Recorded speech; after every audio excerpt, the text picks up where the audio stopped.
नमस्कार मित्रों, एक बार फिर स्वागत है आपका हमारे इस चैनल संतोष जोशी ज्ञान में।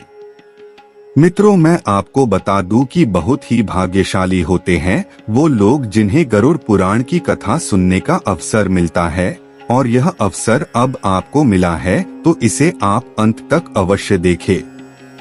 मित्रों, हम जो जानकारियाँ, जो ज्ञानवर्धक बातें आप लोगों के लिए ढूंढ कर लाते हैं, ऐसी जानकारियाँ, ऐसा ज्ञान आपको आजकल की किताबों में नहीं मिलेगा।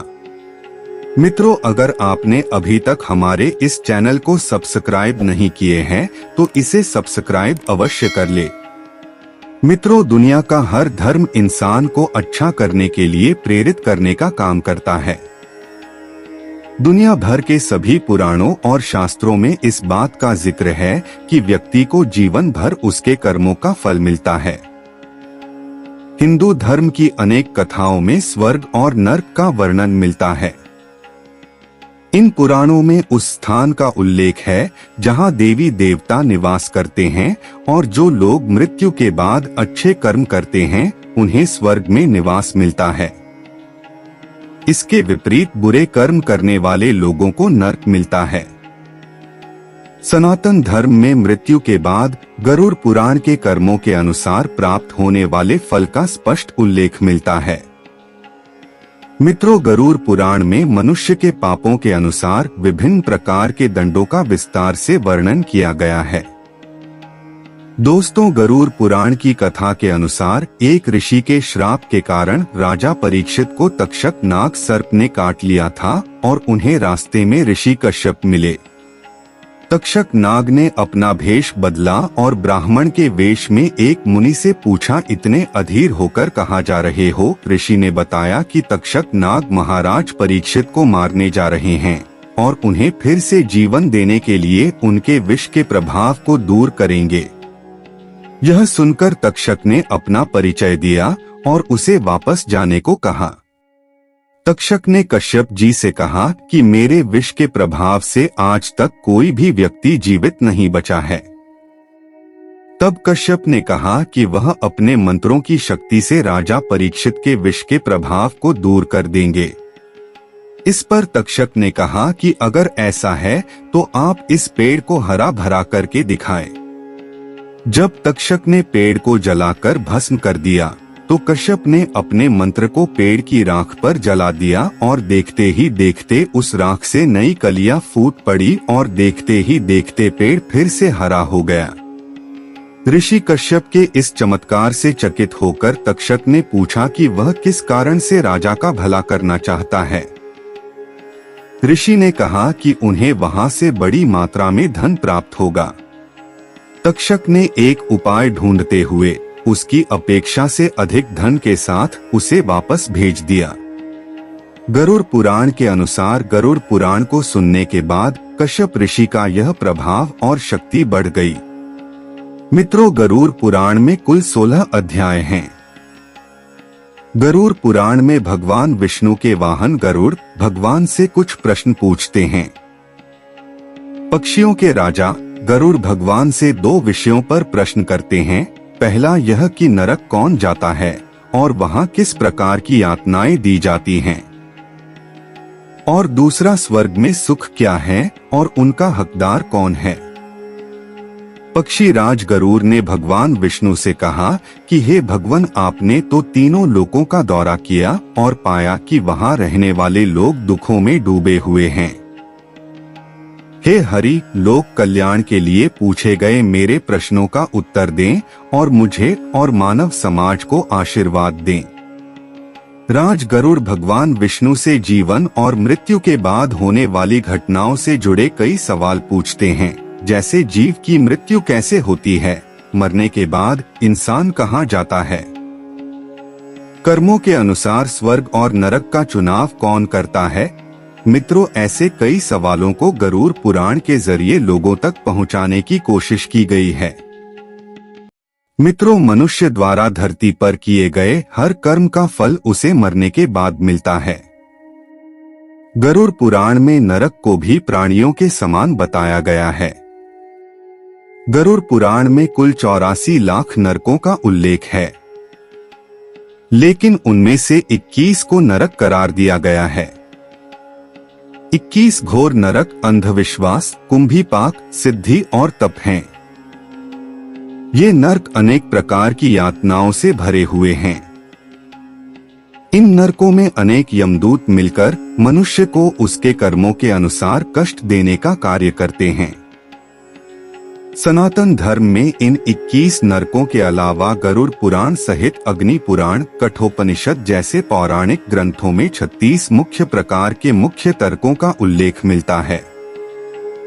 मित्रों, अब हम आपको कुछ ऐसे कर्मों और उनसे मिलने वाली सजाओं के बारे में बताते हैं। दोस्तों, जो लोग दूसरों की संपत्ति पर कब्जा करने की कोशिश करते हैं, जैसे कि चोरी या डकैती, उन्हें तामिस्र की सजा दी जाती है। सजा के तौर पर इंसान को नरक में लोहे की सलाखों से पीटा जाता है। इसके साथ ही मेहमानों का अपमान करने और अपने फायदे के लिए दूसरों का इस्तेमाल करने से कृमिभोजन दंड मिलता है। इस सजा में लोगों को कीड़े मकोड़ों और सांपों के बीच में छोड़ दिया जाता है। मित्रों, गायों की हत्या करने वालों को अंधविश्वास की यातनाएं झेलनी पड़ती हैं। यहाँ हर तरफ खून और लोहे के बड़े बड़े कांटे होते हैं। इसमें वज्र के समान कांटे होते हैं जो जीव को चुभाकर दंडित और प्रताड़ित करते हैं। झूठी गवाही देने वालों को रौरव नामक नरक में स्थान मिलता है। यहाँ उन्हें लोहे के जलते हुए तीरों से छेदा जाता है। जो लोग दूसरों को कैद में रखते हैं या धरती पर कैद करते हैं, उन्हें सजा मिलती है। जहाँ एक व्यक्ति को लोहे के टुकड़े से प्रताड़ित किया जाता है। साधन होते हुए भी जरूरतमंदों की मदद नहीं करने वाले और अच्छे कर्म करने वालों पर अत्याचार करते हैं। ऐसे लोगों को सजा के तौर पर जंगली जानवरों के बीच छोड़ देना या शेर, बाघ, चील, सांप और बिच्छू जैसे जहरीले जानवरों वाले कुएं में फेंक देना अंधकूपम सजा कहलाता है। जो मनुष्य ब्राह्मणों या सत्कर्म वाले लोगों को दुख या पीड़ा देते हैं या उन्हें सताते हैं, वे अनर्गल में स्थान पाते हैं। यह स्थान स्त्राव, पेशाब और उल्टी से पूरी तरह भर जाता है। मित्रों, मद्यपान या शराब पीने वालों को विलेपक नामक नरक में भेजा जाता है, जो हमेशा प्रचंड अग्नि से जलता रहता है। मित्रों, आपको यह जान लेना चाहिए कि यदि कोई व्यक्ति गरुड़ पुराण के अनुसार अपना जीवन व्यतीत करता है, तो उसे मृत्यु के बाद स्वर्ग की प्राप्ति होती है, और यदि वह एक बुरे व्यक्ति के रूप में अपना जीवन व्यतीत करता है, तो उसे नरक की यातनाएं भोगनी पड़ती हैं। मित्रों, गरुड़ पुराण में नीति तत्व, आयुर्वेद, गया तीर्थ महत्व, श्राद्ध विधि, दशावतार चरित्र, सूर्य और चंद्र वंश का भी विस्तार से वर्णन किया गया है। इसके अलावा गरुड़ पुराण में ही हमें गरुड़ विद्या और विष्णु पंजर स्तोत्र आदि की जानकारी भी दी गई है। मित्रों, समय के साथ कुछ लोगों में यह धारणा बन गई कि गरुड़ पुराण को घर में नहीं रखना चाहिए। श्राद्ध और पितृ आदि कार्यों के दौरान ही इसका श्रवण करना चाहिए। यह मान्यता अत्यधिक अंधविश्वास से भरी है। यह ऐसा ग्रंथ है, अगर जो भी मनुष्य इसे सुनेगा या जो भी इसका पाठ करेगा, वह यमराज की भयानक यातनाओं को तोड़ सकेगा और वह बिना पाप के स्वर्ग में जा सकता है। मित्रों, मरने के बाद क्या होता है? ऐसे तमाम सवालों का जवाब आपको गरुड़ पुराण में मिलेगा।